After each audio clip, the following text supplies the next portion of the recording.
নমস্কাৰ, আজি বনাওঁ বলক মধুসোলেং পাতেদি মাছৰ টেঙা তৰকাৰী। প্ৰথমে মধুসোলেং পাতখিনি ভালদৰে ধুই কাটি ল'লোঁ। লগতে আলু দুটাও ধুই বইল কৰি ল'লোঁ। তাৰ পাছত আলুখিনিৰ বাকলি গুচাই পিটিকি ল'লোঁ। মাছ কেইডোখৰতো ভালদৰে নিমখ হালধি সানি লৈ সৰিয়হৰ তেলত আধা সিজালৈকে ভাজি ল'লোঁ।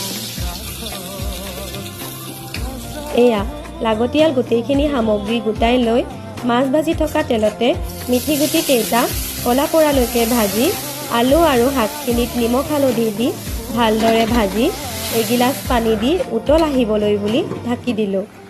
তৰকাৰীখিনি উতল আহিলত মাছ কেইপিচ দি পুনৰ ঢাকি দি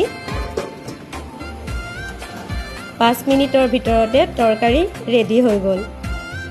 এয়া মানুহজনেও ভাত খাবলৈ বুলি অফিচৰ পৰা আহি পালেহি। এতিয়া তেওঁকে সুধো আহক কেনেকুৱা বা পালে।